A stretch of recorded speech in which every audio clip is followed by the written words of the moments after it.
world surrounded by franchises, reboots, and shared universes. An elite team of podcasters will risk body and soul to investigate the depths of intellectual properties, one multiverse, subgenre, and trend at a time. Who are we? We're the IP Squad.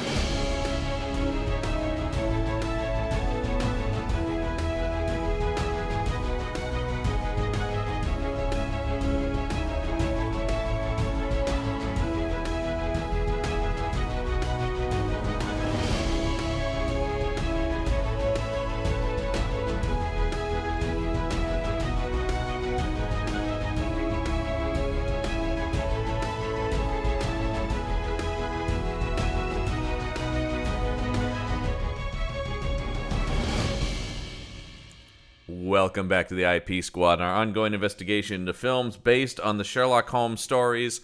I'm John Campbell. Joining me, of course, for this investigation, it's the Jones Boys. Yo, yo. That's Brendan Jones. Is that cool? Can I say yo, yo? Yeah. You're hip with the kids and whatnot. Good. And also very hip with the kids, Robin Jones. I don't know about that, John. But as a single, oldest, and surviving member of the Baker Street Irregulars, I have a few bones to pick with this film. This film that you made us watch, John. I made everyone watch 1939's The Adventures of Sherlock Holmes. Who knew that my brother was actually Billy? The I was going to say, there is kind of a Baker Street irregular in this. He's not straight up called that, but yeah. There's a houseboy. Yeah.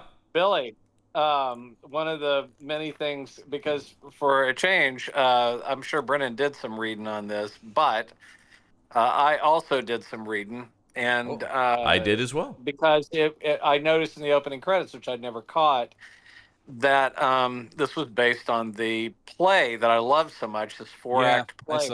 Kind of is loosely based. And then I was reading up on it because I was like, well, there's a brother and sister and Moriarty, but what, and come to find out, vaguely based. Yeah, very vaguely. Yeah. Very vaguely. Oh, my God. But did you get the interesting tidbit about the character of Billy from the play? Yes, that it's one of young Charlie Chaplin's first on-stage roles. Oh, wow. Yep. Cool. I didn't know that. Yeah. I didn't do any reading up. Yeah, that was in the IMDb. I did, I did what was out there. There's not the thing about this. We should say. So this is Rathbone's second outing as the character. He had done a Hound of the Baskervilles before this, and so this is second to 14 appearances he made as Sherlock Holmes. So. The idea that there's trivia for each individual one of these. There's a lot of trivia about Rathbone as Sherlock. This movie. There's some trivia about this, but it is sort of a thing like it's one of his. The interesting thing about this, of course, is this is made.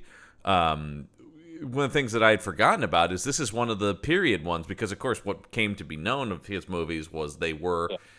Now I think that surprises people now because they're like those are old. It's like they were contemporary at the time. like the Cumberbatch ones are. Holmes fights Nazis. Yes. I like I was saying to John the other day is that did surprise me simply because I did know about the jump up, but I did not think it was after only 2 movies. I thought there were more Victorian set ones, and I'm like, really? He only did 2? Yeah. Did he? I mean, I know he wears contemporary hats in the 40s. Is this it for the Deerstalker? This is the last appearance of the Deerstalker for Rathbone, at least on his head. It's hung up in his home in other movies, but this is the last time he dons the Deerstalker on film. But while this isn't the first film to have Elementary, My Dear Watson, it is the first film to make that a cool thing to say. Well, especially because it gets the reverse because they've already it's a trope because Watson gets to say it too. Even though, of course, as always, nerds love to point out he never actually said it in any of the Doyle stories. Excuse me. Said elementary once, or it's elementary in a short story, but he never specifically said. Just like Kirk never said, "Beam me up, Scuddy." Are you okay? Oh, okay. Yeah. Sorry, I got a little too into that character. Yeah, we need to call Dr. Watson because I hear he has and He's Ace got some Supply smelling salts. Yeah. He gave You'll me be just fine. who gave me those smelling salts and I'm back. No, let me say I'm very familiar with that character type. Very familiar. Why I walk in and walk right out again of comic book stores. If Yeah, I I go will that say way, even I have my limits. I don't have the patience. Even I have my limits with the nerds, really. It's The Thanos copter does make sense if you really examine why Thanos would need a helicopter. Well, he's new to Earth. Yeah. It's a form of I transport. would argue that Marvel Superhero Squad is canon. Oh, the can. I will say, Spidey and his amazing friends is the lost chapter of Peter Parker's life actually, that was never examined. if you think about it, it sort of takes place between Sam Raimi's Spider-Man 2 and 3. Yes. By the way, somebody did that. One of these guys obviously got on the IMDb for this because there is a note here about the song that Sherlock sings when he's undercover. Didn't come out until at least an hour talking about. Didn't come out until like 1907, even though this movie is set in 1894. Yeah. So you blew it. You blew it. Who's to say Sherlock himself did not compose that song? Oh, I like this idea. And let it slip to, like a publisher at some point. That would have been something. That would have been something. And yes, that scene. Brilliant number. I will say. It brilliantly. I will say my jaw hit the floor when that scene. I was like, I didn't see this coming. And I've only seen a few of the Rathbone Sherlock Holmeses, but I believe it is his finest disguise.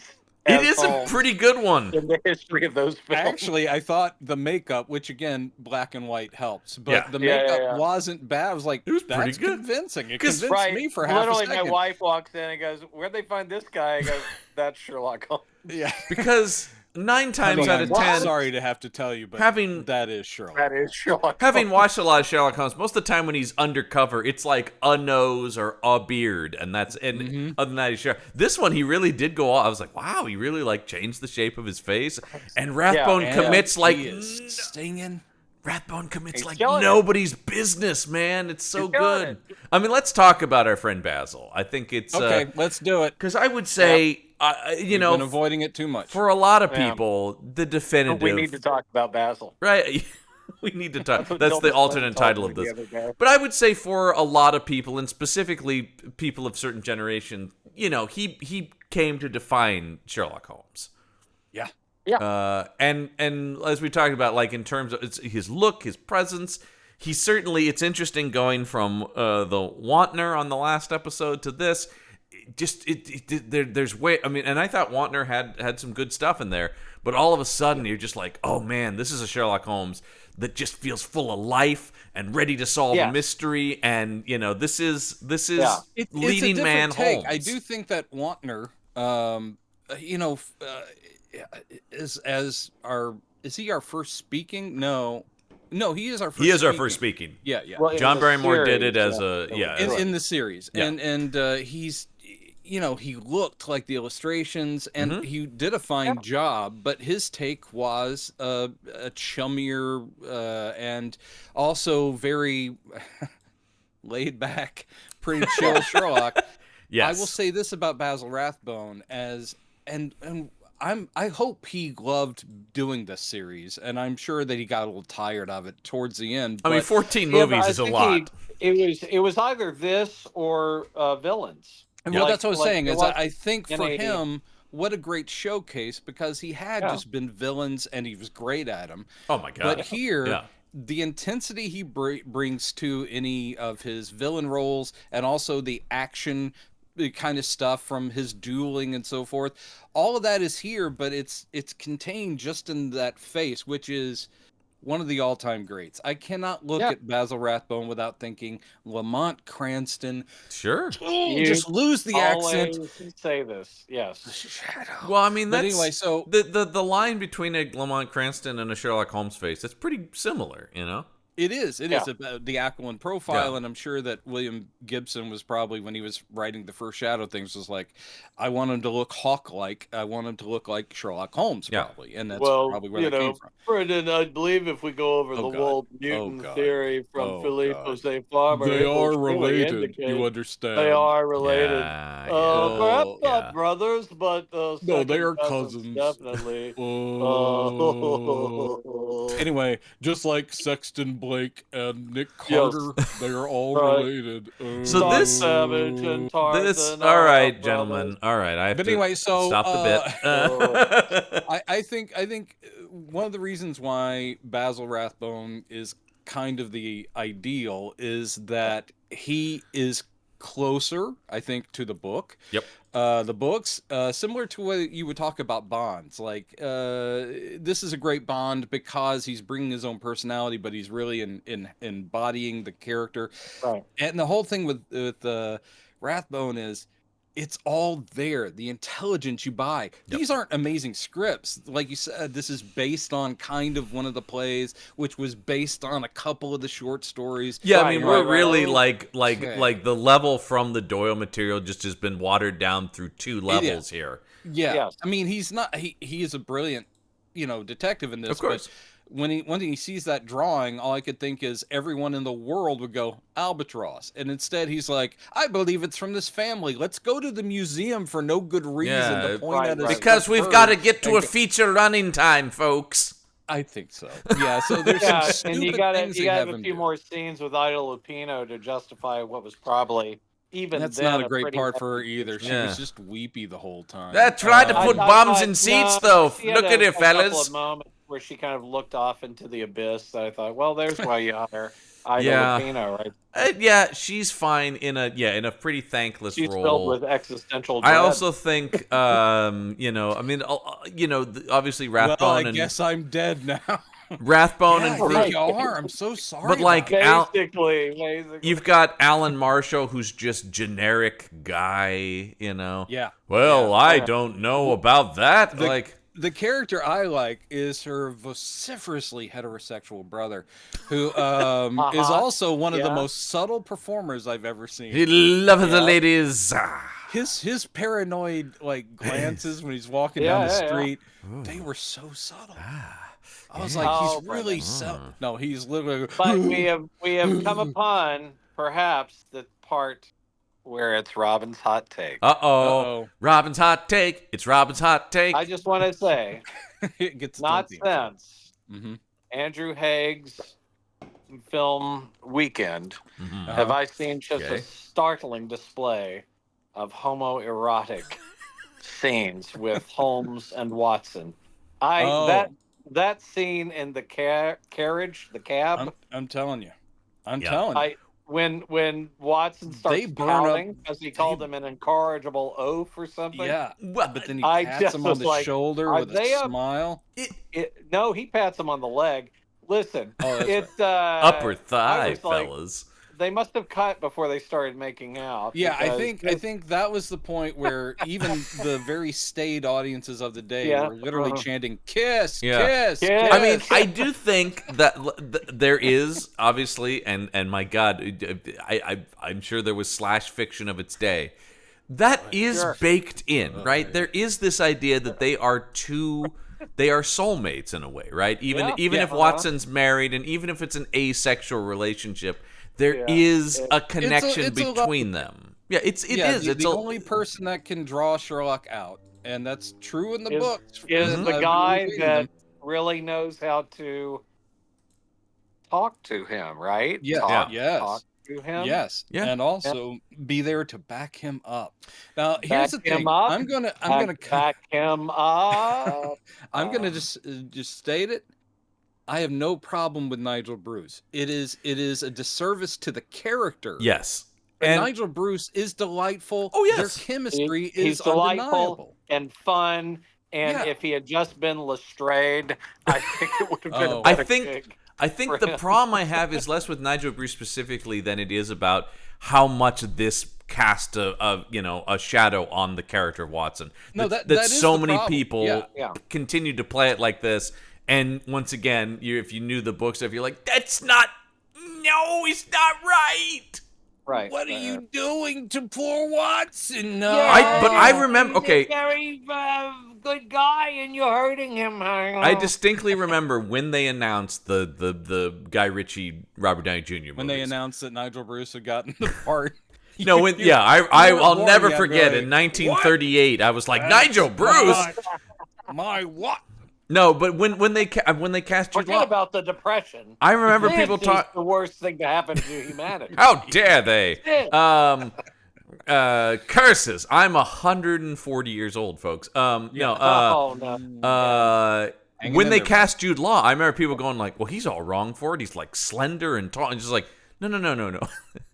This is actually a better choice. I don't think you. Right. Yeah. It is, and It's certainly like Martin Freeman And Freeman is But it's just Sherlock like and Watson should be fairly contemporary, as in about the same age. And literally, Watson had just come back from the war. Yeah, with his Watson. injury and so forth. Watson should be So ready for Watson was action. Yeah. He wasn't necessarily a man of action, but he was a guy who had been places and done stuff, and not a bumbling oaf. Right. It is a thing where he's a guy who will challenge Sherlock, as in like, I don't see it. Isn't this a much smarter answer here? Yeah. And Sherlock then goes, I understand why you would think that, but here's the deal. He's the sounding board. But he's a capable dude on his own. He is a guy Right, who is and- of above average intelligence, Yeah. but nowhere Yes. but nowhere near the Holmes intellect. Yeah, he's just Right. stunned And this it's is just- Nigel to Bruce me, is it's not a Watson. a lazy conception to cast someone who presents barely functioning human. Yes, it is. And a How did huge this step guy down get a for the character. doctorate, man? Jesus. Right, how did he get, I don't see how did he get Nigel any Bruce- kind of degree? How did Yeah. he get any kind of degree? Nigel John? Bruce is Watson. You never can imagine him sitting What? down and writing the adventures down. Yeah. That No. is in fact, this movie starts. Yeah, Yeah. with Sherlock talking to us. on I the was page going, very surprised by that. Yeah, when However, it started with George Zucco, great Moriarty. Well, hey Thought he man, was back to great. if you listen to Meet the Monsters, you heard us talk about George Zucco, pretty wasted in some movies over at Universal there. Yes. It was wasted nice in to film. see him turn loose and given a real oh man, and he was a late in the game addition to this. Oh, If really? you look at the because it was supposed to be I want to get this right, Lionel Atwill was there you originally go. cast as That- Moriarty. That also would have been good. Sure, I'm sure There he you would have been great, but he had to bow out, and so right He had before to they bow out and deal with yet another scandal.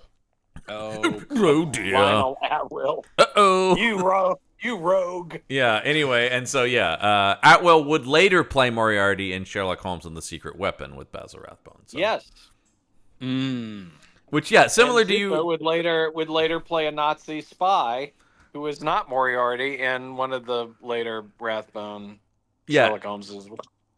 I gotta say, when you go look, I'm looking at the Sherlock Holmes and the Secret Weapon poster. Yeah, you would be aside from it saying Sherlock Holmes, it really doesn't. You've got a speedboat driving away and guys in fedoras shooting at it, and Holmes has got a gun to the side like a Bond pose. You're like, oh yeah, Right. these do get weird. Yeah. Or they do get Yeah. they get well because it's unfortunately when they're made, right, when it's just like everyone has to be fighting the Nazis. Hollywood has to agree every one of our heroes is now fighting Nazis, right? Like, Yeah. And you're just like, that's kind of not a And super every one exciting of our thing for Holmes to. comics, too. Laurel and Hardy, Bob Hope, they're all fighting Nazis. Yeah. Yeah. I love the Brendan. I'm sure you Annie know Kay. it. The Hunkel, the- human, the red tornado. I've always been Ma obsessed Hunkel, with the he's Superman cover where they're looking at the U-boat periscope and he's like, Yeah. "You missed me, you Germans." Yeah, Or, he's literally swimming right for him. And Yeah. like, oh no! Yeah. I love that cover. I love that too.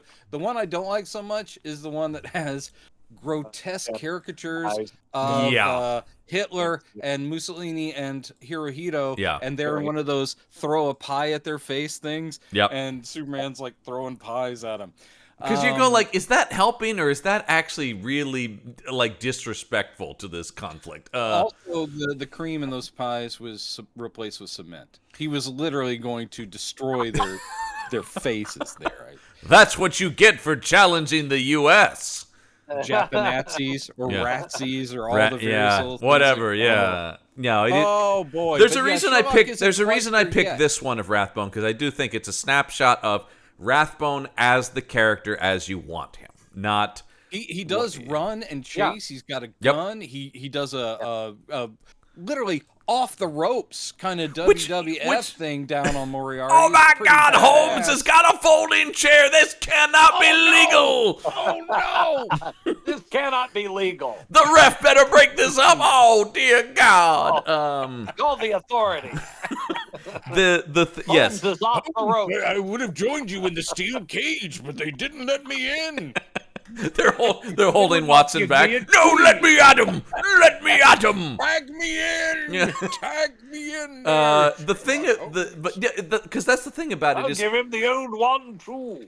I think that's the thing going from Wantner to this is like Holmes in the novels is obviously not an action hero per se, but he is capable of doing that When called upon, should he can be defense, tested? he can shoot, he can do all that. Right, That's the thing. So that's why. And with Rathbone, you get that. It's the same thing as Cushing. With these types of actors, you get this action mode. Well, they also, they all have having stage to have combat. it. Yeah, Right, and but without not necessarily having to have action scenes, unless they want to gin it up a little bit, bump it up. I will say that 221B Baker Street has never looked quite as lush as this. Mrs. Hudson looked fine, but this thing with like the landing and the staircase and the houseboy. I was waiting for their Architectural Digest video on YouTube. Yeah, come on in, everyone. Come on in. Let me show you the home of Sherlock Holmes. Yeah, Wantner's was more cramped and chaotic, and I was like, yeah, that's more what I'm imagining. Absolutely. Yeah. And actually, most people do go with that. Most portrayals are it's a scattered mess of things. Yeah, and we don't get Lestrade in this. We get Bristol. I was thrown by that too. Who is basically Lestrade? I mean, right? I mean, like he is. Yeah, right. It's just. And Holmes throws him little. There were some good Holmes lines in this. Oh, yeah. I don't know if they came from the books or the play. Who knows? I mean, that's the thing about when he's like giving crumbs to the guy, like going, "Well, I've helped you out a lot, and I'm just saying that the glory would be yours if he's like going, I don't want credit." And it's like, well, I guess I could do what you ask. Yeah, it'd be fine. And at one point he goes, so the usual arrangement. Yeah, that's great. Look.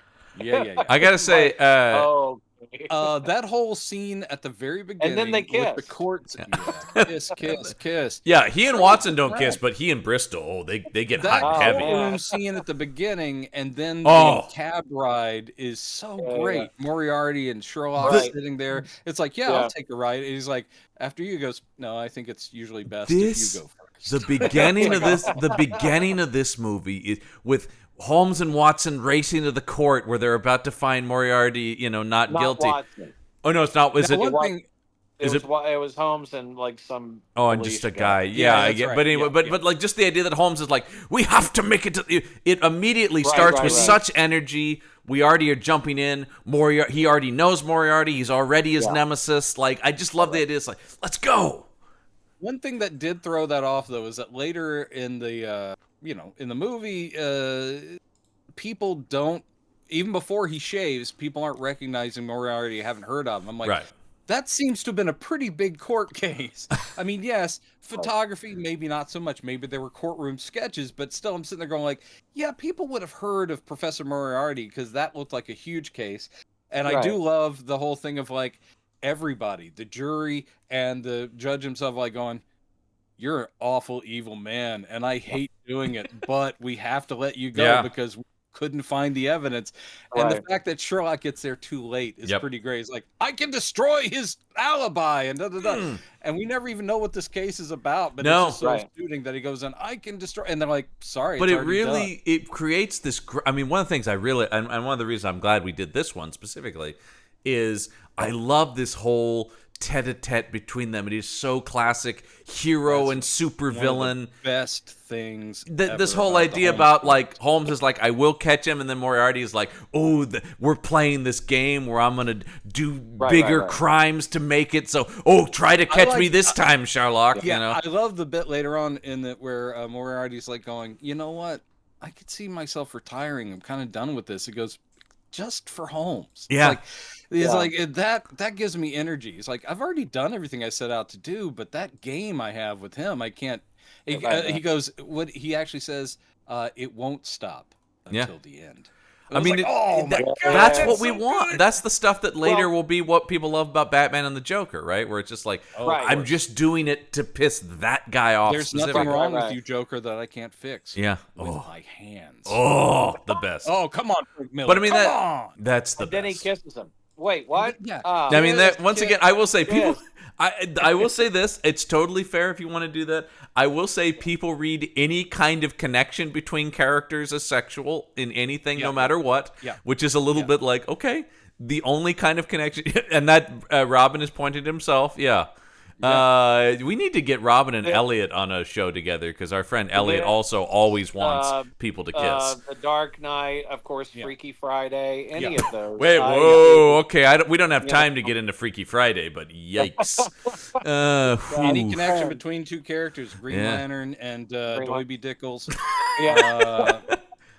I don't want to read your Bruce Banner, Rick Jones fan fiction. That's all I know. Guys. Yeah. It's all there. Yeah. Hey, boy. But Bruce, yes, I feel responsible that you turned into the Hulk. You saved my life. But and I love you for it. What? The other thing I love about this starting place too is it starts Holmes on the back foot. It starts him on, I have been beaten by Moriarty on some level. So and Moriarty does play him like a violin. He does. Very appropriate. Yeah. Because he does I'm sending out two little things, one of which he will get caught up in. It will obfuscate the thing I actually involved with. It's pretty clever. Yeah. The guys, and we need to remember that the only previous Rathbone Bruce Holmes movie was Hound of the Baskervilles. Yes. So for a sequel, no Moriarty to leap into there's a French phrase I'm forgetting, sui generis or something like that. To leap into the middle or towards the end of a previous case. I mean in media res, right? In media res.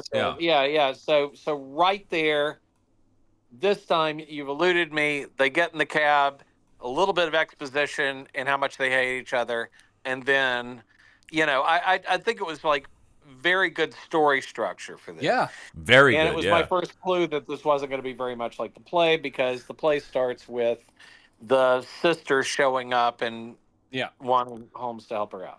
Right. I will say, I mean, it's a trope, and obviously Sherlock and Moriarty are early examples of it. But I love cordial enemies, where it's it's like with anyone else, I'd have their head torn off, but you, I respect. So the whole I mean, it's like Doom and Richards. Another world. Come on, it's Doom and Richards. Come on. I mean, what it is, and I know people are like, he's about to say. In another world, we would have been friends. Yeah, he's about to. People are like, countdown to John says this, but it's true, and I won't. But it is the Bond movie thing of come in, have dinner with the, always you have that scene, right, of like, where it is just like, there's no reason we can't talk this out. Yeah, I love that. And that carriage ride scene is just, I mean, man, it's both good. Rathbone and Zuko are just killing it. Kind of props gushing here, but the whole thing of they've built the cab differently than the one that Holmes and Watson ride in, to kind of have a difference between Moriarty and Holmes, where Moriarty's cab, the driver rides from behind. It has his own cab. In the rest of the thing, it's Holmes and Watson are taking public cabs. And the thing with Moriarty is, because of his ego and because of his money, it's his own. That's his man driving it. So it is like, I'm wealthy and so forth. Sherlock was never crazy rich. He just...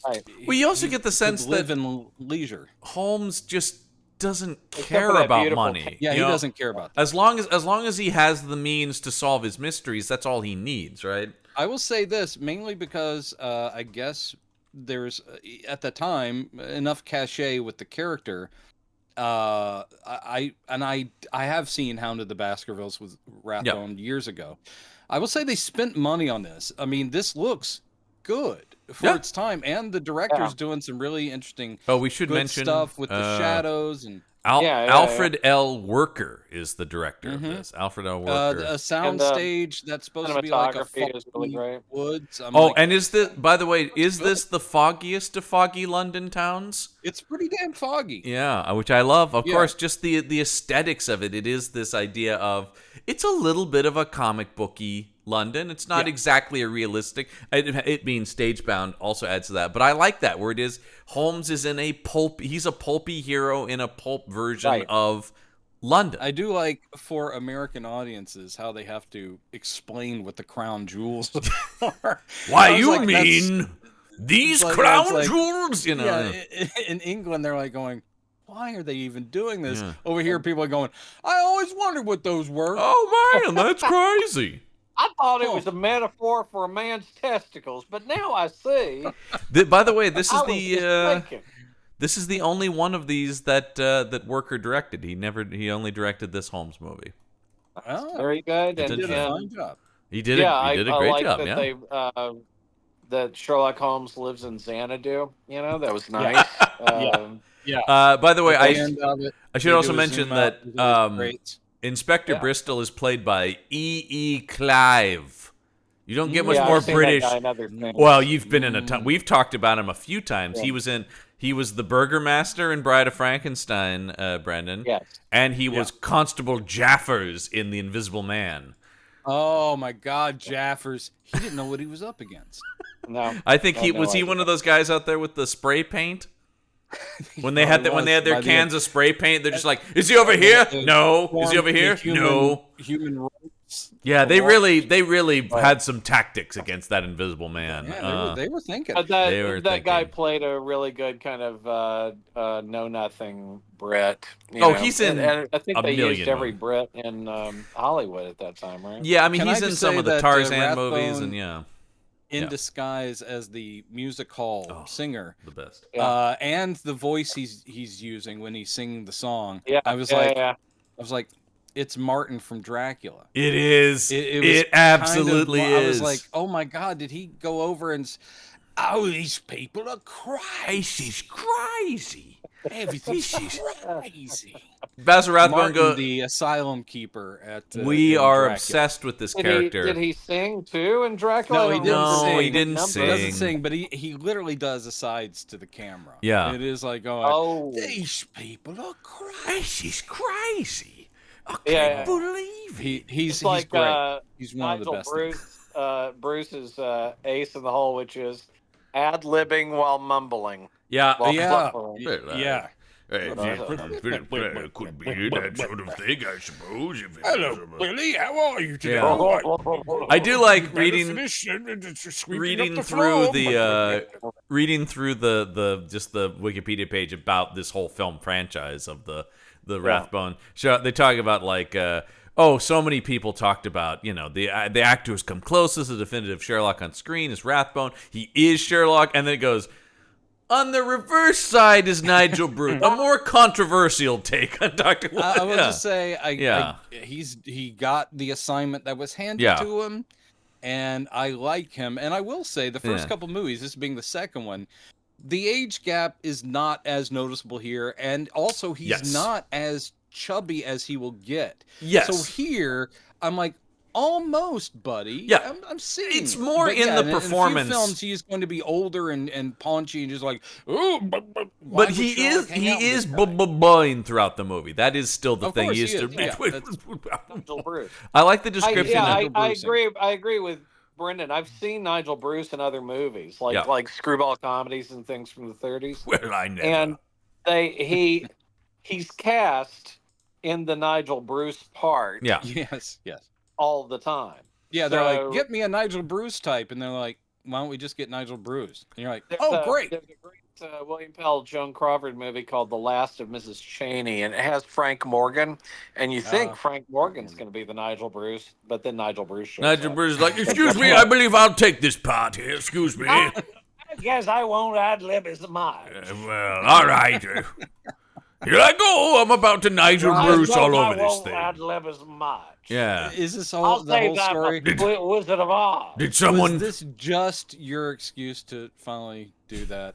Do your Frank Morgan? Did someone say you need a Nigel Bruce in this movie? He's your friend and he's talking to you. That's how good it is. Yeah. Yeah, it's so good. It's the Nigel Bruce of it all. It is what it is. I agree with the people who talk about it is wrong, but it's also now impossible to imagine Rathbone's Holmes without Bruce's Watson next to him. It's a pairing. And it it worked. Obviously, It worked for many. the failing of Yes. the people writing No, this, because obviously they wrote a Watson that is so stone cold dumb. Yeah. In order to make Holmes that much more brilliant. The problem. You okay there, buddy? I just want to get to this. No, it's an important time in any young man's life. Right. Thank you, older brother. But you're turning 60 this year, right? So that's when you enter second puberty. Second puberty. Film, like, to get to the action, they do little shortcuts of Holmes just automatically knowing and not really explaining how he knows. Yeah. Like the guy with the gout. Yeah. This is who's coming up first. A touch of how gout. do you know that? We don't find out. They do the whole thing about they do give him a couple of the stock Holmes explains. They give a couple of, like, with the clubfoot thing later on. Yeah. That where he's like going, you can tell from this imprint that and they put more weight on the. And you're like, okay, all right, we get a little bit of that, but this movie also allows for just magical Holmes, where it's just like, I just knew. I don't Sherlock feel Holmes. the need to He explain is. to He you is a how little I bit knew. more. Which is so interesting because obviously Figure it out yourself. Sherlock Holmes out. So much of the modern Sherlock stuff, whether it be the Ritchie movies or the Cumberbatch show, or even if you've seen any of the David Thewlis Sherlock and Daughter show that's on now. How is that? It's okay. He's great. I don't love the show, but wait, David Thewlis is good. Yeah, Thewlis is what a great choice for Holmes. He's so good in it.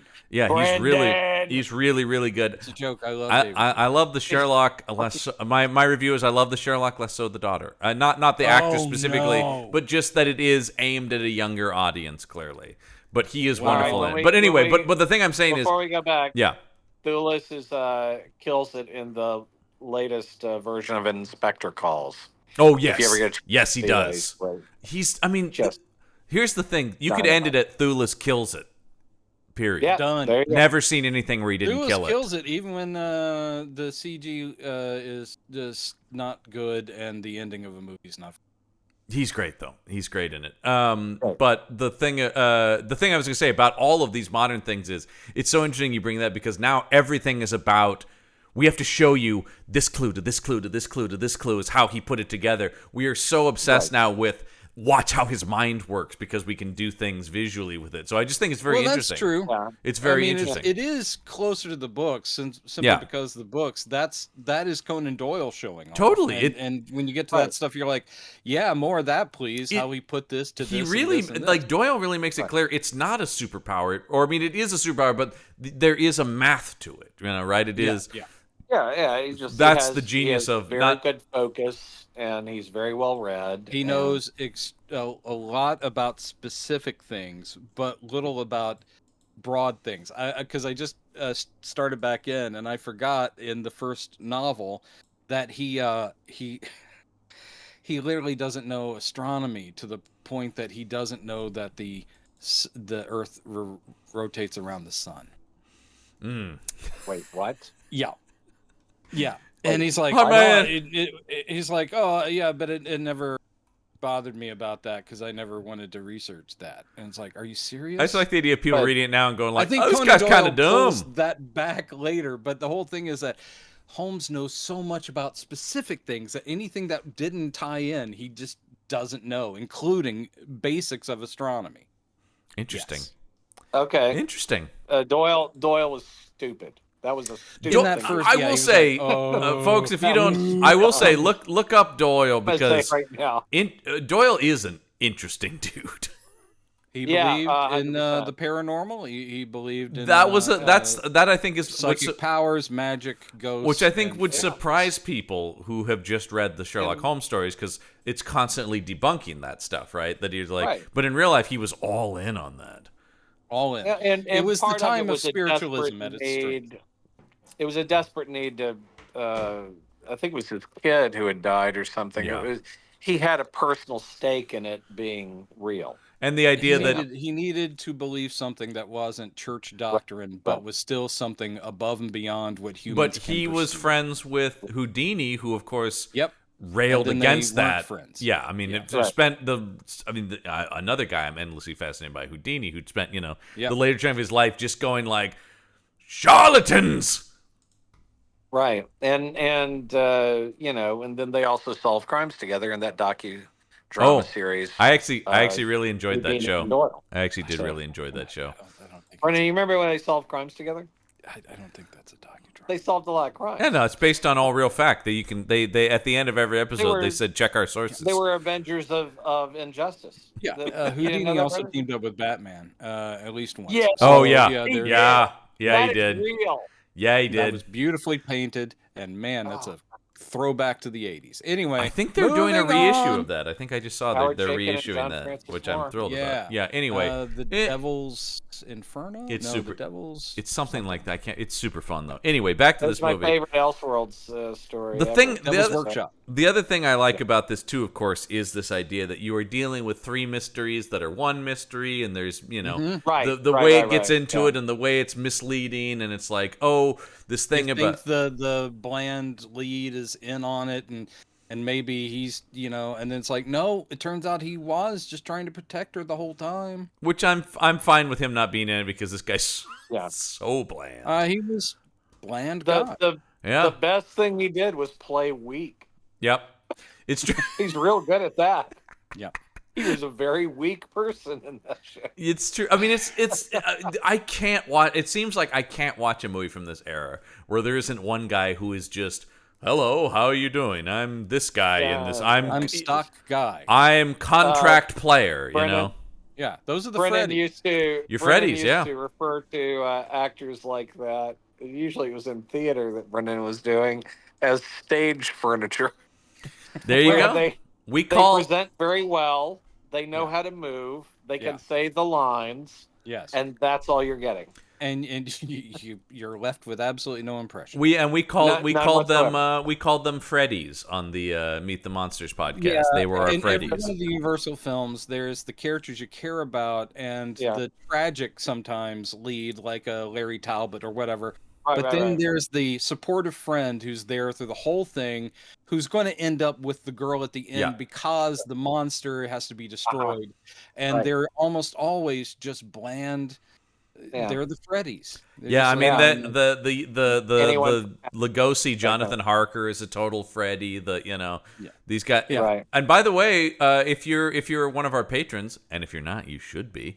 You should be. And if you listen to our Vincent Price series, this guy, the bland guy from this, is in House on Haunted Hill. Oh my God! He's the like the doctor who's the affair with the wife, right? Yes.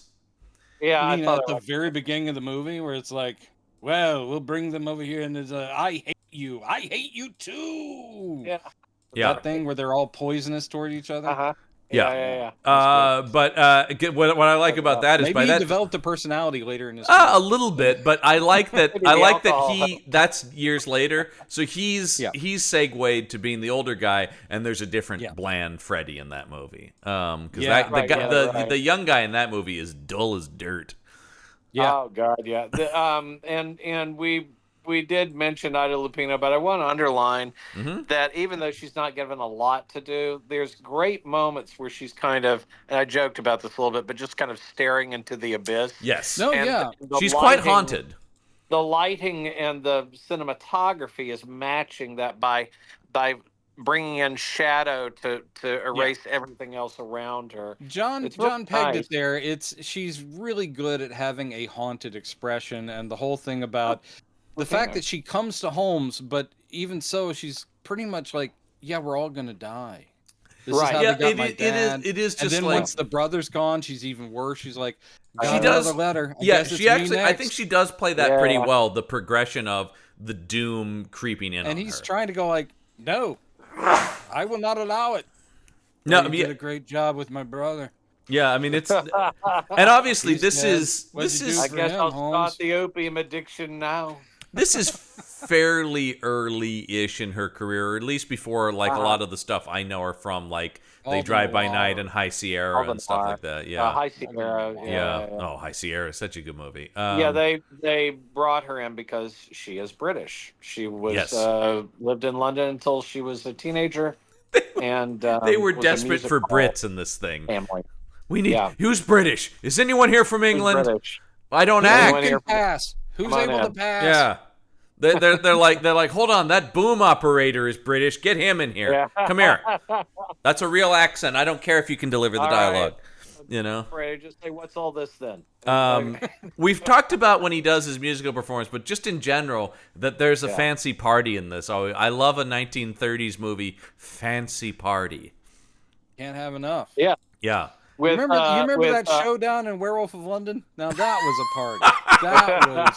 that was great. Oh man, I Werewolf liked of London. Ida Lupino's.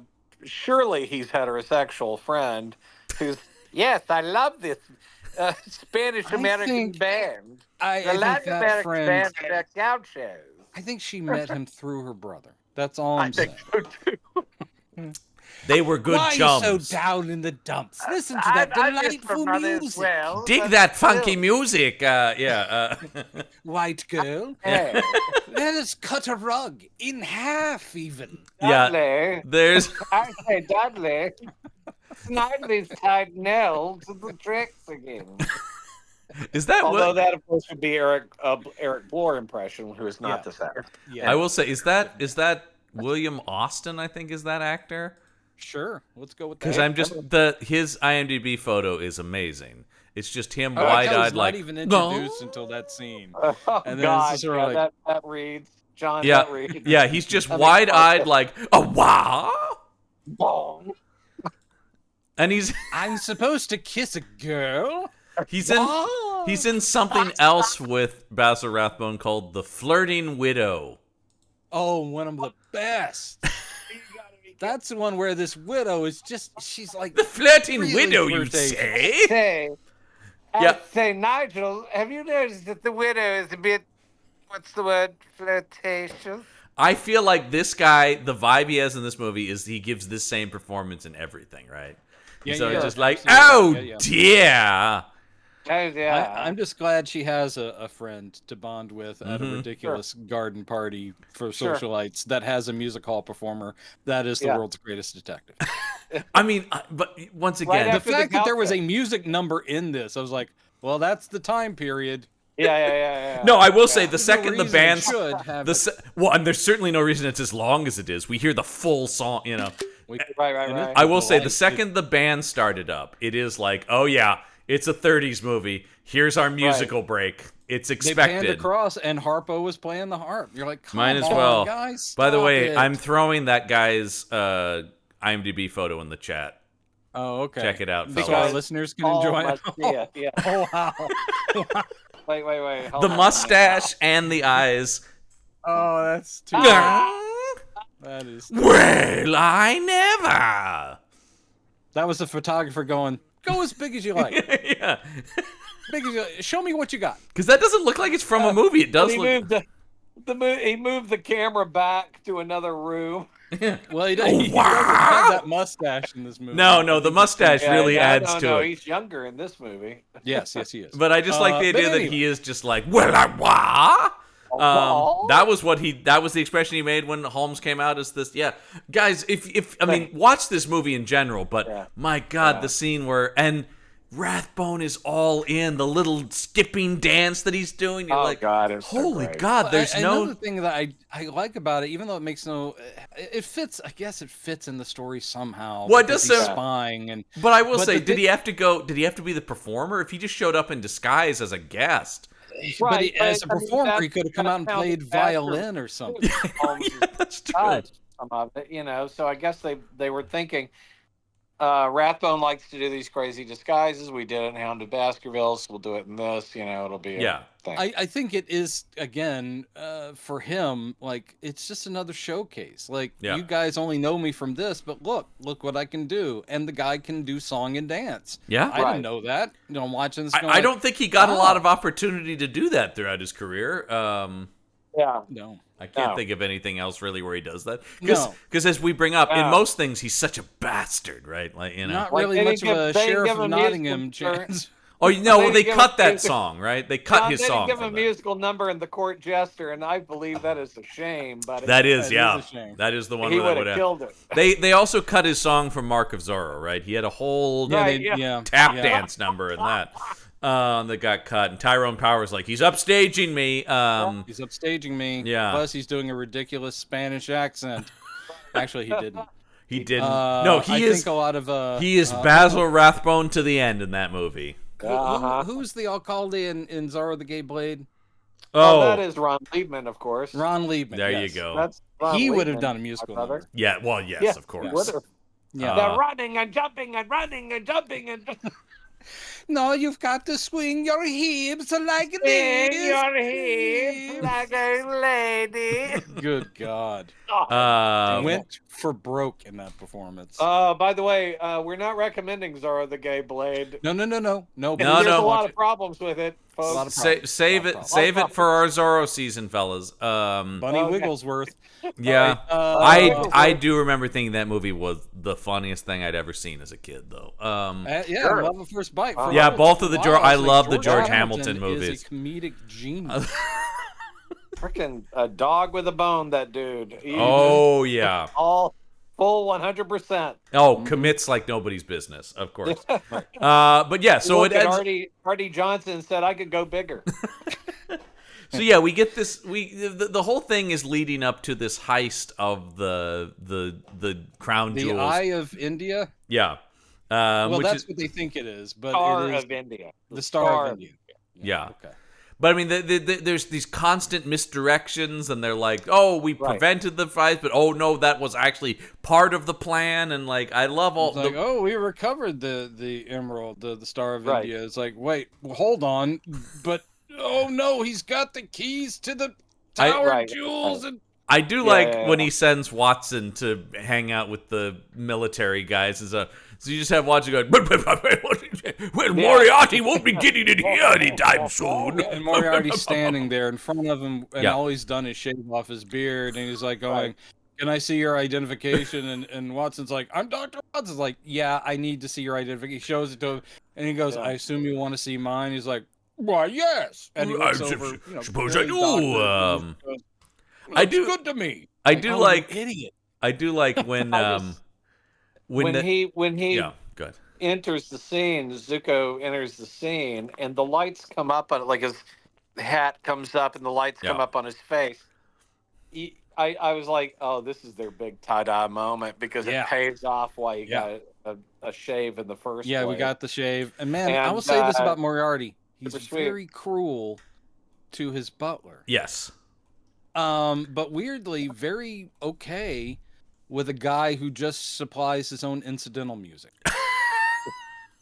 Since this movie really doesn't have a score like movies of the period, when you were first with Moriarty in his suite of flats or whatever, and that music's playing, I did think it was incidental music until they sort of pan over and there's the shadow of a guy playing the. I was like, oh my god, that's supposed to be there, and then they comment on it, like. That music is very disturbing, and he just never stops playing. And Moriarty goes, "Kind of like it." You got a problem with that? That's my kind of crazy, buddy. He looked at the new guy because the other guy got blown to bits. Yes.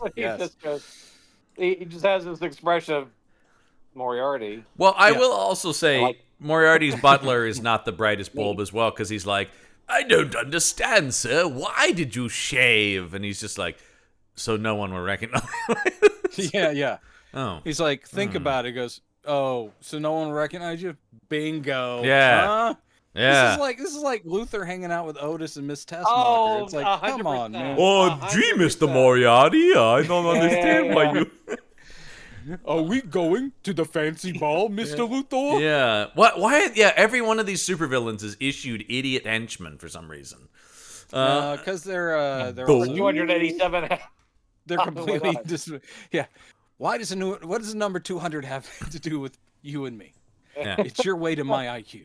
Amazing. You're waiting my IQ. I do. The heat.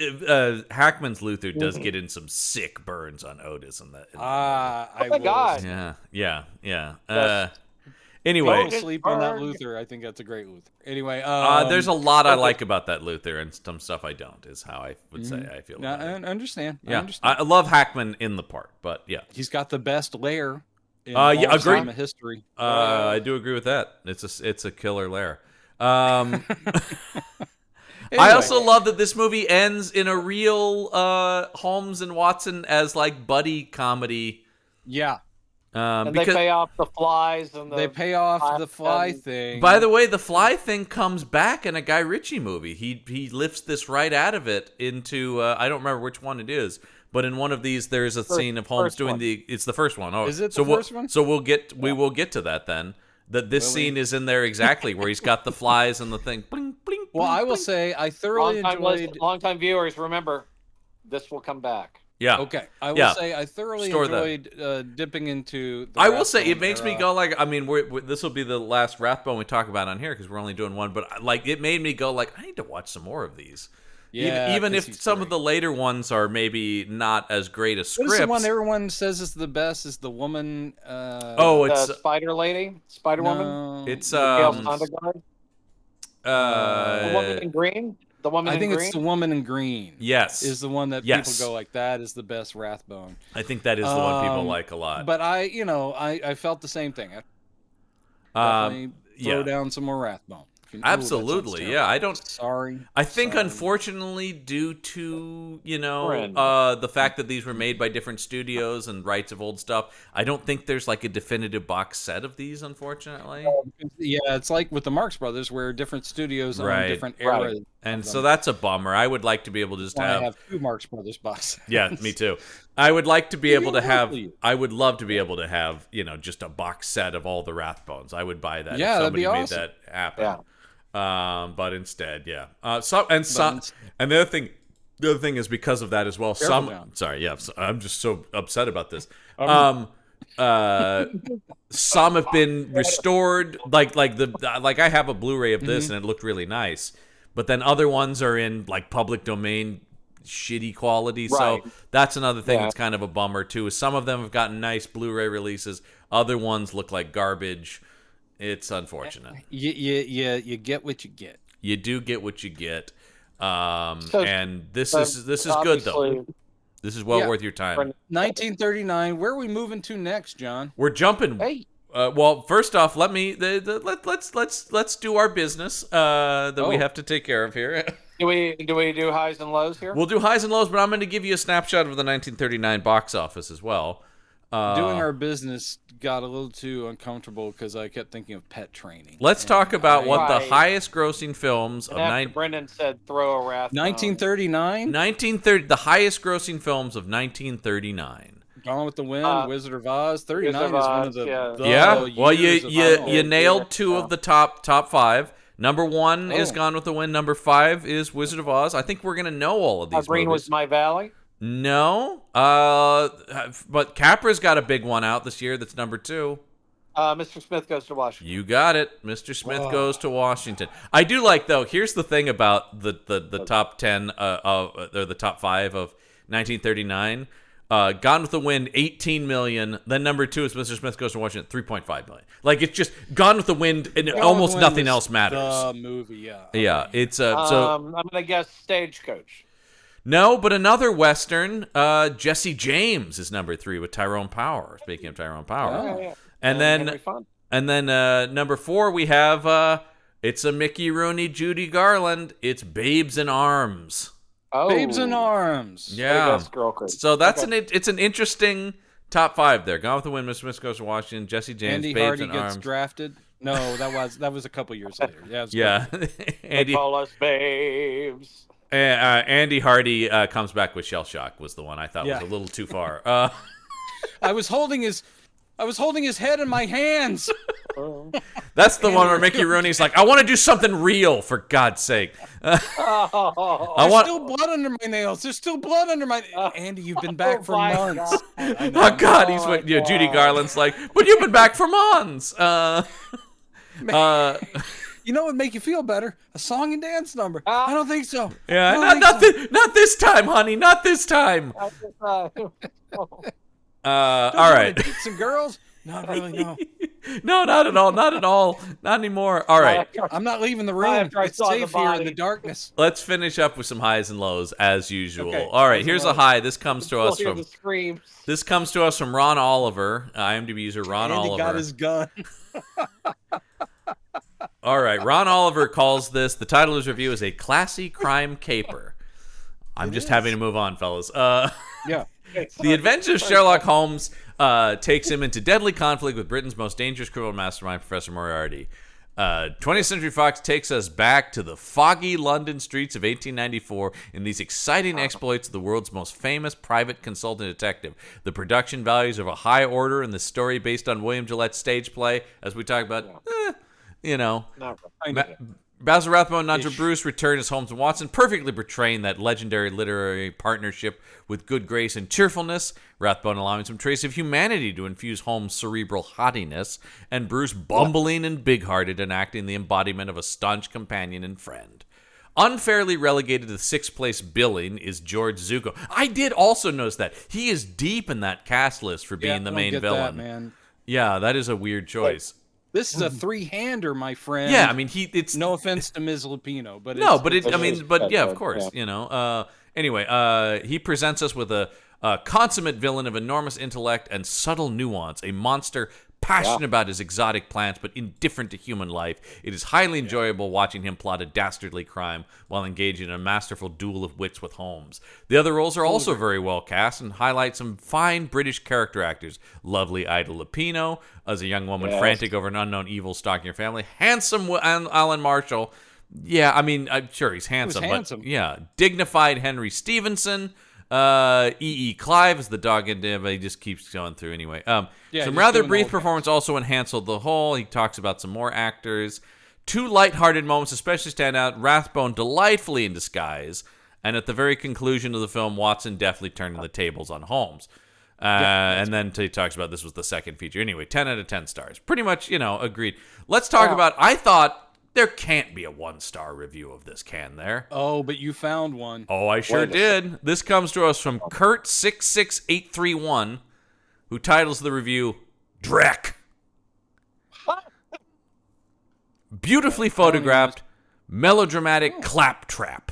The writer should have been imprisoned on the tower for the duration. Rife plot holes you could fly an albatross through. It's hard to understand how they got this past the most fawning reviewer. The love story reads false, with Ida Lupino acting suicidally stupid, and Watson is played as a complete buffoon. Not one single interaction between authorities and Holmes passes muster as realistic dialogue. The chase scenes in the dark are interminable, and people in fear of their lives do not hesitate to rush into perfect ambushes. The stupidity of this film cannot be overstated. It really, really stinks as far as Jeopardy goes. It's well beyond ham-fisted. It's Ed Wood bad. 1 out of 10 stars. What? Oh my God. Who could see this and say that? He started off with beautiful cinematography. I'm like, that alone means it's not Ed Wood bad. I know. What do you Even if you just looked at it visually, but he's wrong on almost everything. Yeah, I was trying to figure. I'm like, what's the lowest review I can find? And I couldn't believe there was a 1-star. Dreck. Yeah, wow. I know. That guy needs to not. Yeah, the original title of his review was Rathbone. It was I didn't like it at all.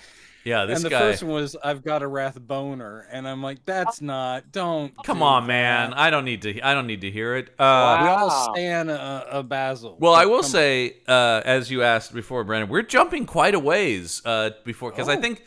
Obviously, we have 12 more Rathbone movies after this, and then it goes to a lot of TV productions. So it's not really until 1965 that we have a new big screen. This is A Study in Terror, starring John Neville as Sherlock Holmes. Yes.